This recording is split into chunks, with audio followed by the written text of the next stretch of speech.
માંડવી તાલુકા પંચાયતની સામાન્ય સભામાં બજેટ પસાર કરાયું। માંડવી તાલુકા પંચાયતની સામાન્ય સભામાં 14.26 કરોડની પ્રાંતવાળું બજેટ પસાર કરવામાં આવ્યું છે। સાથે જ 15માં નાણાં પંચમાંથી તાલુકા કક્ષાના આયોજન માટે 2.35 કરોડની ટાઇડ અને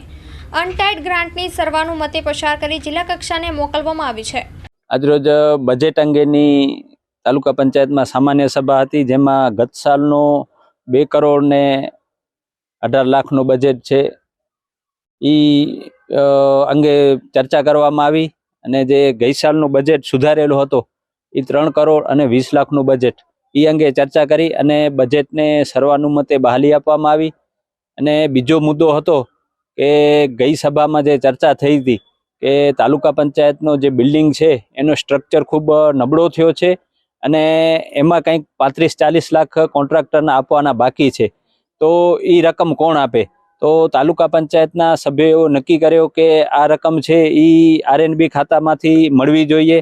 કારણ કે જે તે વખતે જો તાલુકા પંચાયતના સ્વભંડોળમાંથી આ રકમ ફાળવવામાં આવે તો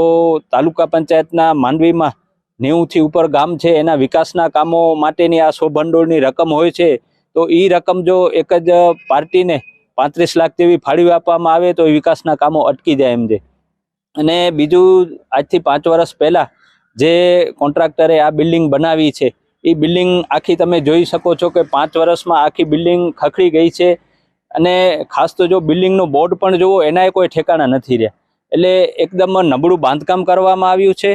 અને આ નબળું બાંધકામ કરવા છતાં પણ જો એ કોન્ટ્રાક્ટર દ્વારા 25 લાખ કે 35 લાખ જે બાકી છે એની ઉઘરાણી કરવામાં આવતી હોય તો એ અંગે પણ ચર્ચા થઈ અને કીધું કે આ જે રકમ છે એ તાલુકાની સ્વભંડોળમાંથી ફાળવવાની થતી નથી, જો કોન્ટ્રાક્ટરનો કોઈ બિલ બાકી હોય તો આરએનબીમાંથી કે સરકારમાંથી મેળવી શકે છે।